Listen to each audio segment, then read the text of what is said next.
Emotions and expressions. We feel it, we see it, we experience it. Some of us even understand it. But how many of us can really capture it, portray it, and present it to someone else so that we can share our experiences with them? Well, today we are here to discuss these matters, of course, with a person who can do just that. Hello there and welcome to our show, Jayantha Silva. Jayantha, this is the opening of your second gallery here in Sri Lanka. You've been an artist for as long as you remember. Yeah. And if I ask you, what really sort of an experience can the people who come to this gallery get? What sort of experiences await them here?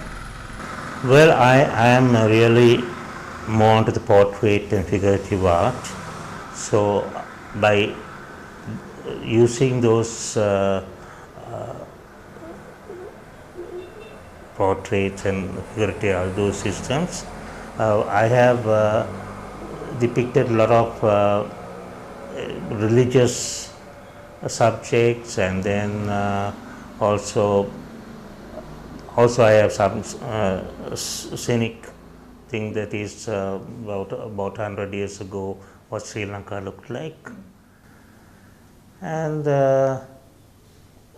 probably that's kind of thing that a lot of people will be able to experience, and maybe most of the thing, these at least 90% of my paintings are through imagination, and I try to get it very much more lifelike. So this is probably what a person can experience at my gallery. At my gallery. Well, of course, pictures can't be spoken of. They must be seen, they must be looked at, they must be enjoyed.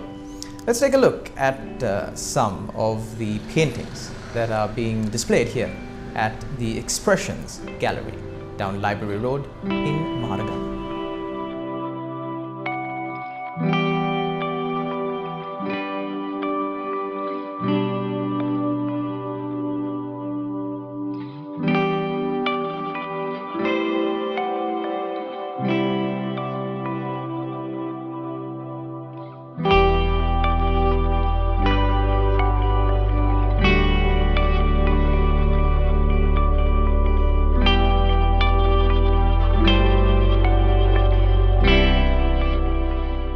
Jayantha, this is a very prominent picture. It's a famous picture, at least to say the least. It's a picture of Mary Magdalene cleaning the feet of Jesus Christ. So how did you come across this picture, and what really inspired you to draw this? Well, the inspiration was really, it was a commission that I got from a Christian organization, right, who does publicity on Christianity. And they went through internet and found me, and then they offered me a fairly good amount of money just for the digital photograph. And they told me that I can keep the painting and sell it elsewhere if I want. So I thought that was a very, very good offer, and in fact they got what you call agreements signed by me also. So that's mainly the inspiration. So how long did it take for you to really get through this picture? This was during the what you call curfew time that I did it. One of the first paintings I did. Probably took me a bit of time because it took me about 2 months. Okay. Yeah. So moving through quickly some of these other paintings, what really are these? I mean, clearly it's a picture of a horse, but is there any special story behind them? No story. It's just that I haven't done much animal pictures. Yeah, and this is urban kitchen, and this is also something like a flutist, and that depicts a girl a little girl in a cane field. And this is one of the like historical Sri Lankan women who were called the Rodias. And the Rodias really, for people who don't know, but of course tourists, foreigners, they know it quite well. Quite well. Yeah, and it's about a king's. So this is the story behind how the That's Rodi right. Yeah. people Yeah. came to be. Yeah, it's king's daughter who eloped. It's one story.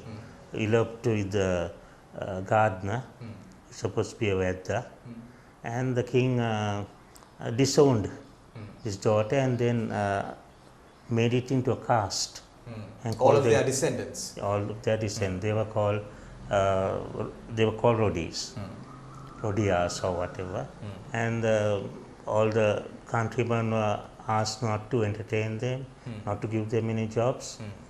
And not only that, the girls up till about 18 years, they were not allowed to wear anything above their waist. Right. Right. And So this was one of the lowest castes in Sri Lanka back it when is the caste the lowest system. caste, yeah, the untouchables. Yeah. So this picture, when I walked in, it looked familiar, but I really couldn't put my finger on where this was. Where is this place? This is the technical college where you get in between Maharagama and Peta. Right. This also over 100 years ago. But if And you probably the reason why I really couldn't identify it is because this area is now full of trees and Correct, yeah. it's covered. Yeah. This is really what it looked like. But if you look at the building, if you go there and look at the building, It's the same. it hasn't changed much. So also another elaborate painting, if I may say, is this one. What's the story behind this? Where is this place? This in Fort. Okay. This is the Colombo Apothecary building. And away from that you get the Millers and the Cargills. And yeah, this of course is a commissioned drawing which I have already sold. This picture really caught my Yeah, eye. What's yeah. the story behind that? This is of course a normal picture, like, you know, I call it carving spoon. Right. That is, it's famous, you know, with the king coconut. Before they used it. When you traditionally go to a small shop, they cut off the top bit and then that is the spoon. That's a spoon. Right. Yeah. Right. So also moving on to some pictures here, there's a beautiful portrait of a little girl. Yes. Who is smiling. I believe this is from your from one of your previous galleries. Yes. Yes. Actually, this is I did a series of paintings called Smiles of Sri Lanka. Right. And this is one of them.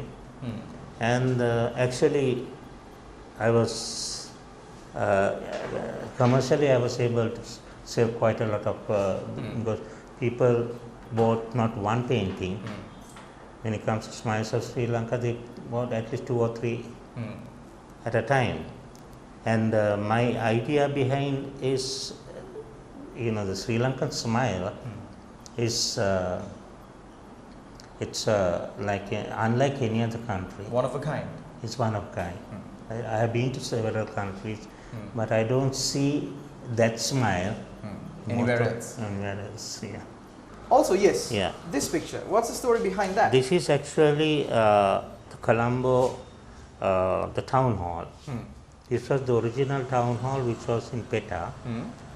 That white color building is the town hall. It's still there. Right. But this is not the town hall that we acknowledge now when we say town hall. Yeah. Right.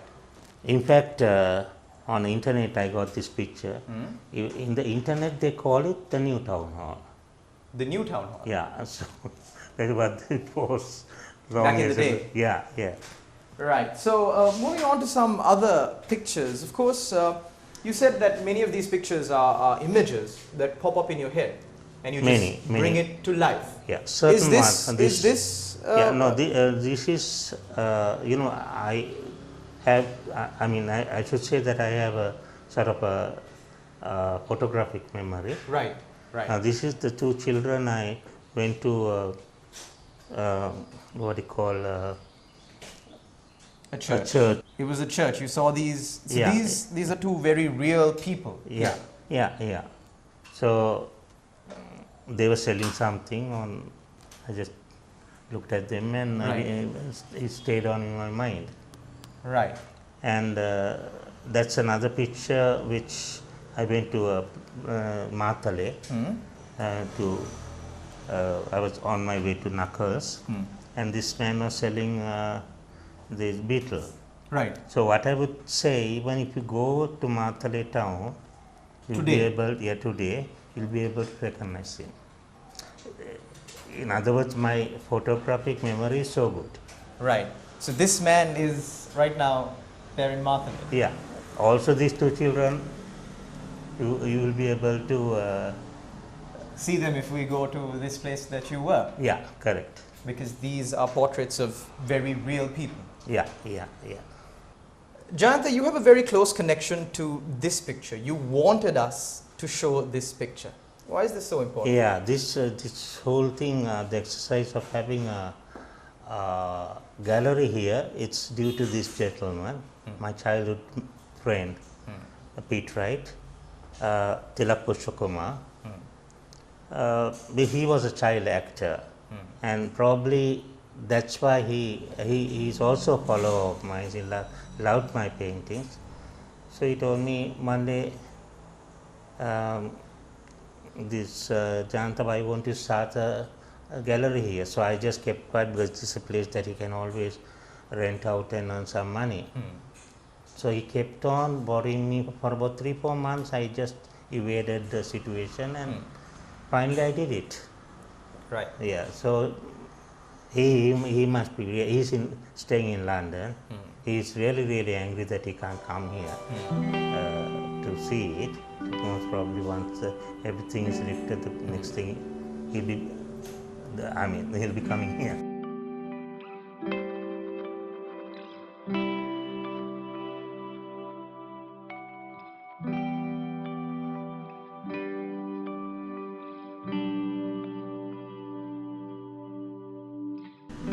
Jayantha, would I be wrong to say that this is quite a weird time to open up a new gallery? Because of course we're in the midst of the COVID-19 pandemic. This virus has grappled not only Sri Lanka but the entire world. So why now? Well, I would, for example, I gave up art when the curfew started. For about 3 months I stopped doing my work, and I thought, okay, this is the end of my career as an artist, because my main buyers were tourists and also some local Sri Lankan art buyers. But then I thought, okay, never give up. And I put on Facebook, I put advertisement and things like that, talking about art therapy. And I started explaining and saying that when you are in lockdown, and that art therapy is the best way of to cure depression and anxiety and things like that. And I put that in a letter form and telling everybody. But funnily, what happened was it affected me, right? I started telling people you should have paintings and things like that, and mornings you should go looking at your paintings, and that which is actually true. But then I started doing the same thing and looking at my own paintings, and I thought, wow, of course I knew this all along, but it affected me, and then I started drawing some of my... you knew it, but then you started to experience it, to feel it. I really started to experience it. Because even before that I used to get up at about 2-3 o'clock in the morning and do my paintings, and at about 7-8 o'clock in the morning, unlike anybody else who might have been tired, I was really fresh. So that was the reason. That is art therapy. I knew that, but I didn't really practice or not that I didn't experience it, but I never thought about it. So I started. You never understood the importance of it until you fell to one of your lowest Exactly. And then I started my doing some paintings. I just couldn't believe it. It was so, unbelievable, the new paintings I did after that. I couldn't believe that I did it. Like, if you think my paintings are good, these are better. And so then I started, and then my Facebook campaign also went quite far. A lot of people started buying my paintings, and also I got a lot of portraits, mostly from out of Sri Lanka, I got them from Canada, America, and even India and places like that. And I was really well off, because actually I was, when I gave up painting, it was not only the COVID, after the bomb blast 2 years back, things are very bad. And then the COVID came, it became worse, but then actually the COVID has helped me. And I find it much more I get a lot of business by selling my paintings. So do you believe that if people visit this gallery and really look at your art and enjoy it instead of just looking at it, do you think it will help them as well? Definitely. That is also art therapy. Yeah, and that's what everybody, I've always mentioned, like when they come to my gallery and then they see paintings, that they will really get a lot of mental satisfaction and things like that. In fact, there was one gentleman, may rest in peace, Mr. R.I.T. Alice. He used to come to my exhibitions, right? And he was quite old at that time. He used to bring a chair and come, right? And he puts the chair in front of my painting, and he waits for at least about 10 minutes looking at the same painting, and then his driver comes and takes the chair and put it. So it's so beautiful. I mean, it's so encouraging to see people like that. But that is what a lot of people used to, they come, they look at something and for a long time at the paintings, It's a really magical thing that cannot be explained. You must come here and experience it. That's the only way that you can get to know what that person felt at the time. But of course, as I mentioned before, we are living not under normal conditions. This is the new normal. We are in the midst of a pandemic. So how can people really come here and get this experience that you call magical? Well, if anybody wants to come, I'll be putting a small advertisement telling they can come anytime they want, any day they want. All they have to give me 1 day prior notice. Because you can't park so many vehicles. I don't want to get a lot of people coming in that way. And throughout the year, they can come and see the paintings, and on an appointment basis. This is probably what I'm hoping to do now. But I must also mention my school, alma mater, St. Peter's College, they have our anthems in Lend a Heart and Lend a Hand. That's how it starts. That's how it starts. So I'm at the very beginning. There's a childhood friend of mine called Tilak Pushpakumar. He's right now living in London. He's a very big example because he has given this place, this gallery, the space for it at no cost for me to do a exhibition. And not only that, he has got me enough work, and I can understand. I always call him a brother of another mother.